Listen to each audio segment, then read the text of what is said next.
It can be very tempting to start a series like this off by pointing out plot holes, or things that may seem like objective flaws for Season 2 of Arcane. But I don't want people to get the wrong idea.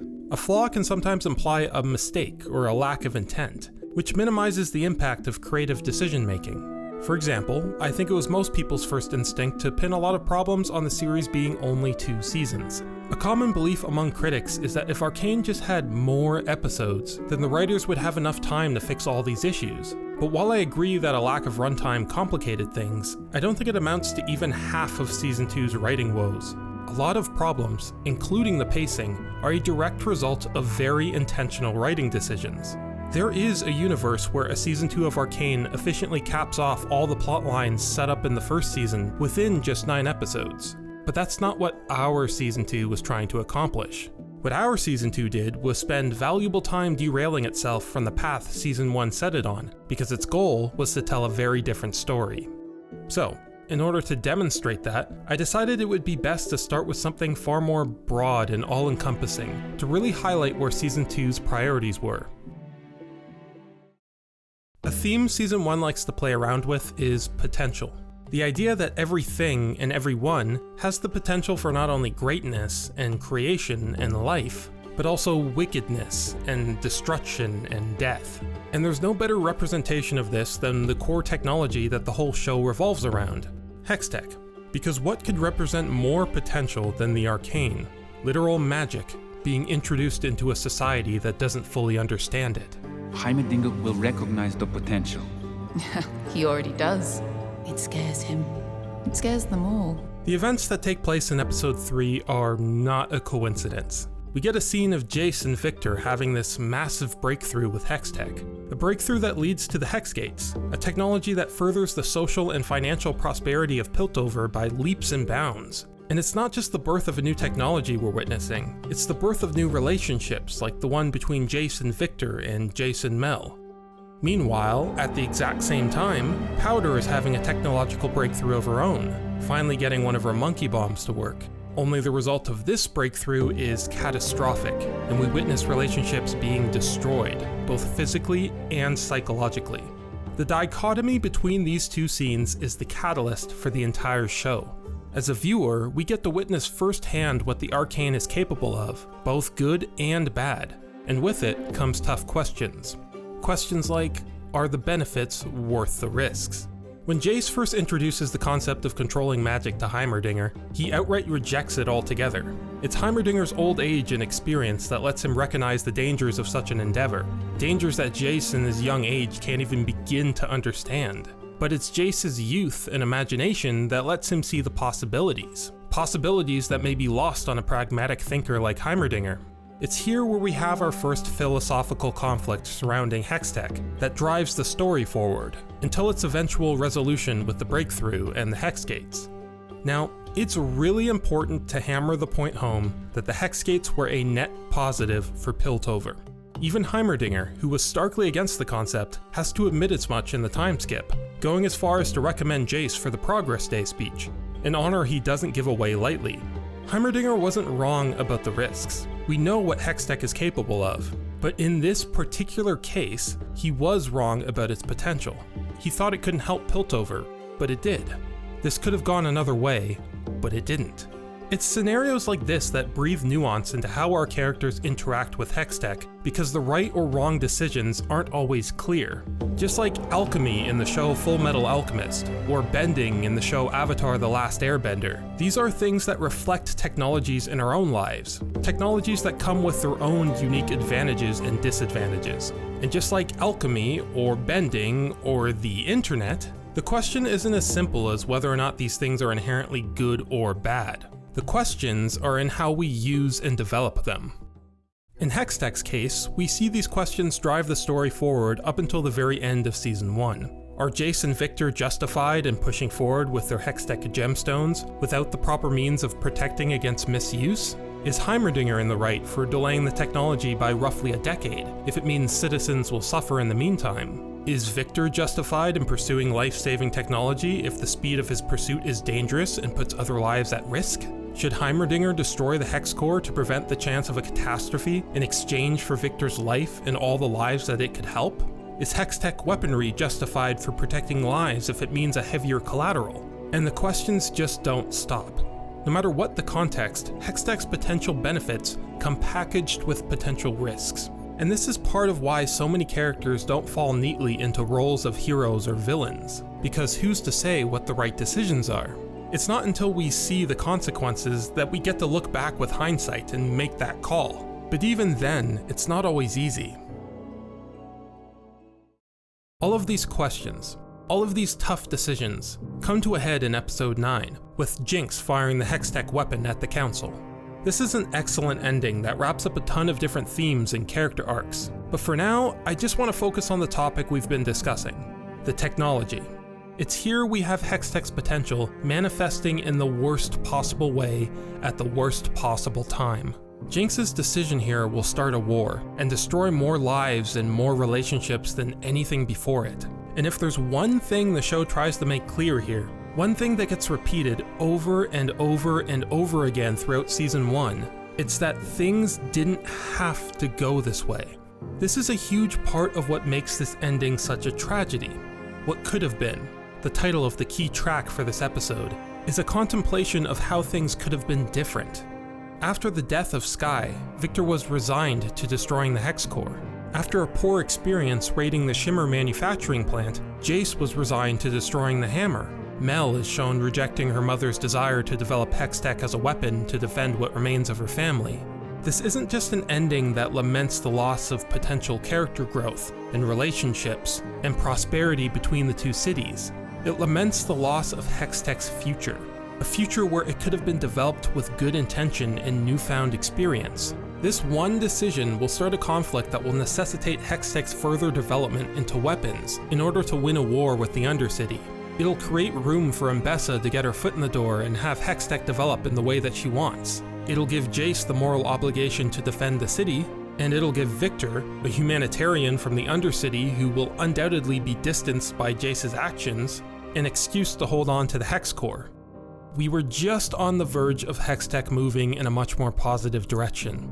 But of course, true to her name, someone had to jinx it. Season 2 does not care about what could have been. It doesn't care about any of the tough questions that come with hextech's development, and it certainly doesn't care about the moral ambiguity that comes with those answers, because its goal is to recontextualize hextech into something completely different that fits the mold of a much simpler story.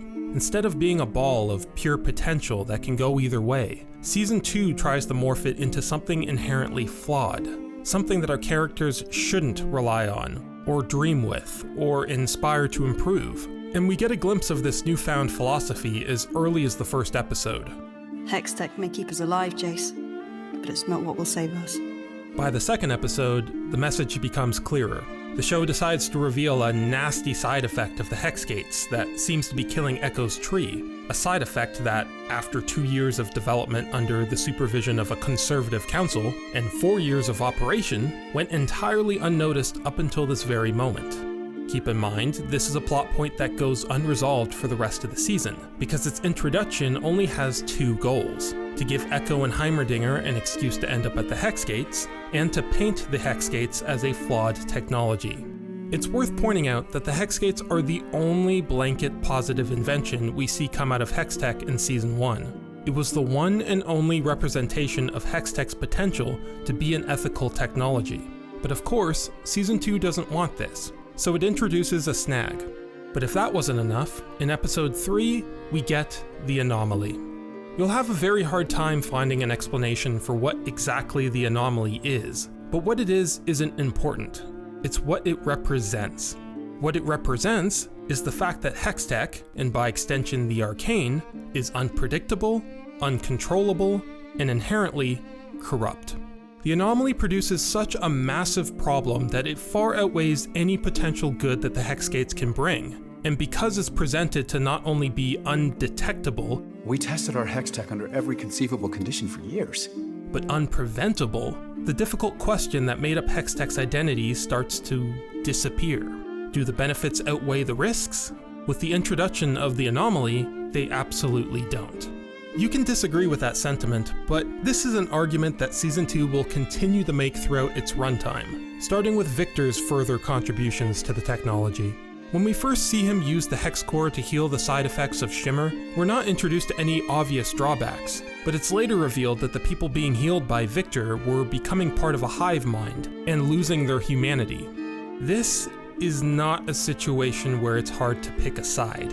I don't think I've seen a single person retroactively argue that Victor was in the right to do this to people, and that's by design. Season 2 doesn't want you to feel conflicted about Heimerdinger's or Jace's or Victor's choices when it comes to the progression of hextech as a technology. It wants that progression to be corrupt at its core, so that characters for and against the technology can fall into roles of heroes and villains. At best, Victor and Ambessa's actions come off as foolish and misguided because we know, no matter what, their efforts will destroy more lives than they will help. It's not a coincidence that the happy, perfect, alternative timeline we see in Episode 7 just happens to be a timeline where hextech was never invented. It's not a coincidence that we're told timelines with hextech always result in Victor's rise to power. The meaning here is clear, but just in case it's not glaring enough, we have Heimerdinger in Episode 3 spelling it out for us. I've seen miracles spring from the hands of mages many times, but so often they turn to horrors. I'd always presumed it was due to mankind's turbulent relationship with power. But perhaps it is a property of the Arcane itself. It's here where we have a declaration of Season 2's shift in philosophy. The Arcane is no longer a neutral power, both nurtured and corrupted by the hearts of mankind. It's a curse. We have to end it, Victor. We have to. Even if you don't subscribe to that idea, we can see the result of Season 2's efforts with the fan response to Heimerdinger. When the season ended, there was a significant amount of people who felt comfortable declaring that Heimerdinger was right all along, and that everyone should have listened to him and casted aside their own ambitions because he knew what was going to happen. Not only does this completely erase the nuance and moral ambiguity of Heimerdinger's decision-making in Season 1, but it also proves that Season 2 was successful in its goal. It convinced a ton of people, through the recontextualization of events, that the Arcane was impossible to control, that hextech should never have been pursued, and its fate was inevitable. This is the message that really separates the two seasons. Both Jace and Victor dreamt of a future where hextech could save lives. And despite the risks, we dream alongside them because we see the potential. We see the good that can come of it. And we want to see people like Victor not just get a better shot at life, but a shot at life, period.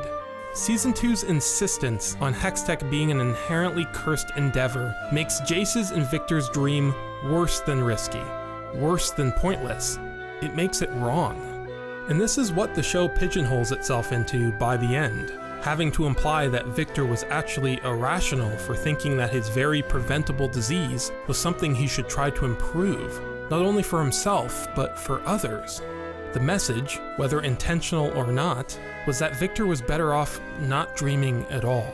And with the added context of inevitable events in Season 2, they're right.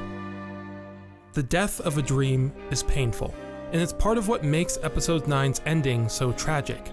But Season 2 tells us that that dream was never alive to begin with. Isolated to Season 2, I think it makes for less interesting writing with less nuanced character motivations, but regardless, this was not what Season 1 set up for. Hextech's future was a clay, molded by the wills of our characters, and taking form in the shape of their hearts. Stripping away the impact of their decision-making and placing that responsibility on the Arcane itself is a massive betrayal of many of the tough questions introduced in the first 9 episodes. Season 1's tragedy asks, what could have been? Season 2 firmly states, with its chest, what couldn't have been.